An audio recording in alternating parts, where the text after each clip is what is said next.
Mayhem Makers, I'm Mindy with Quilting Mayhem, and today we are starting Mindy's Mystery Sew Along. So I'm going to show you the first steps of the sew along.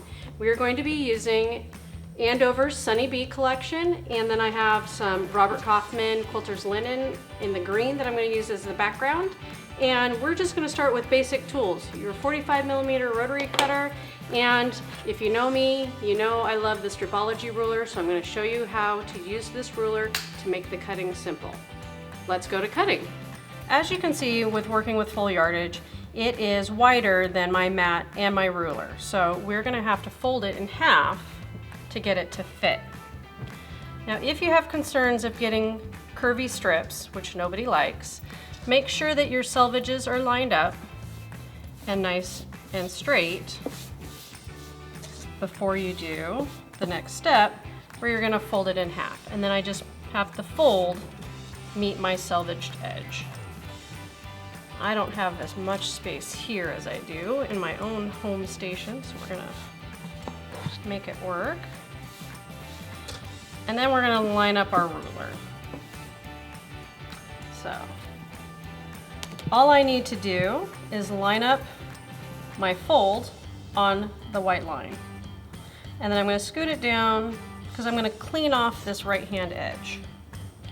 So I'm going to make my first cut here at 0. And then because this is background, all it needs is 2.5 inch strips for this beginning cutting step. So I'm just going to keep going. 2.5, 5, 7.5, 10,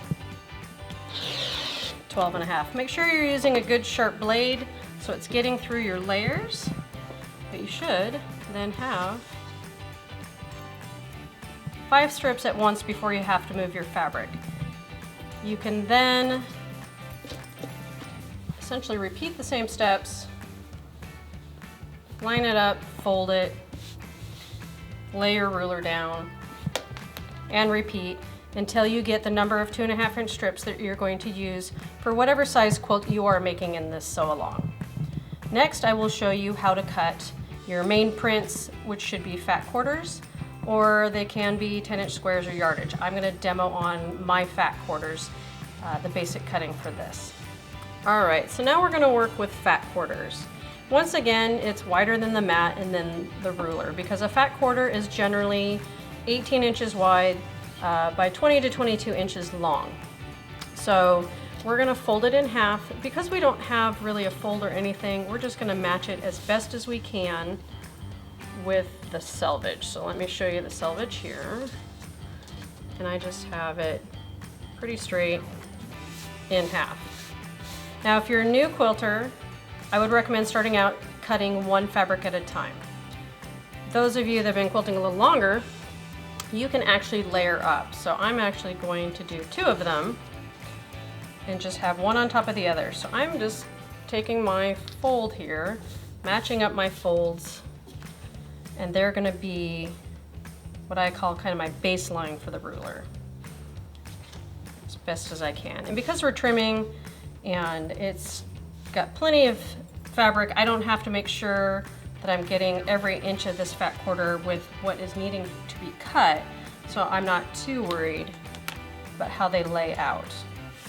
Once again, line up that white line, scoot it down so that your start point is close to your edge so you can trim off that excess. And then we are cutting one 6.5 inch strip, and so we're going to come down to the 6 mark. And then it says to do 3 2.5 inch strips. So if anything, I count backwards, 2.5, and do 2.5 again. Now, unfortunately, this isn't going to get me all the way, so I am going to have to move my fabrics and do one more 2.5 inch strip. Now, because this edge is clean, what's nice is you can line up your straight lines both on the side and the bottom and cut 2.5. If you're a little nervous about that actually being straight, just scoot your mat over or your ruler over, trim it again, drop down to your 2.5, and cut that final strip. And then this is your extra that you can set aside. It's great for scrappy binding or in case you have an oops somewhere in your pattern later on. So here we have all our strips that are required for cutting.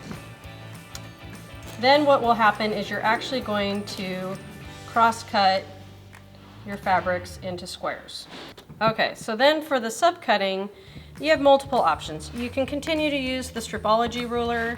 I have stacked up some strips so that I can do multiples at a time. Once again, if you're new and not comfortable and you're afraid that your cuts are not all going to be straight through the entire stack, just take it apart, do one at a time. If you're more confident of cutting skill, then go ahead, you can use this ruler. Once again, I'm lining up a white line and I'm scooting it down so I can cut off the selvage. It is generally recommended not to use the selvage in any of your quilt blocks. So I like to just trim that off first, and then we're gonna be making 5.5 inch cuts. So the trick with this is that I'm only going to get one 5.5 inch cut from this stack. And then what I'll need to do is open these up. I like to press them to get the little folds out, and then I'm going to cut another 5.5 inch strip. These aren't so bad, and I can just line them up and repeat the same process. If you don't feel like using the Stripology ruler, of course you can always go to just a straight regular ruler like this little guy. This is a nice size, and what I would do is lay it on the strip. I trim off the one side just in case I did not line up all my strips correctly. Give it a rotate, line it up on 5.5. Make sure I'm pressing firmly, trim again, and then that goes into my scrap bin. And so now I have a whole bunch of my 2.5 by 5.5 inch rectangles cut and ready to sew. So this is what you're gonna do with all your fabrics, is cut your 6.5 inch squares and your 2.5 and 5.5 inch rectangles, and get ready for next week when we actually sew our blocks together. Thank you for following along today in my instructions on how to do the cutting for the new Mindy's Mystery Sew Along. If you have any questions, please reach out to me. Otherwise, happy stitching!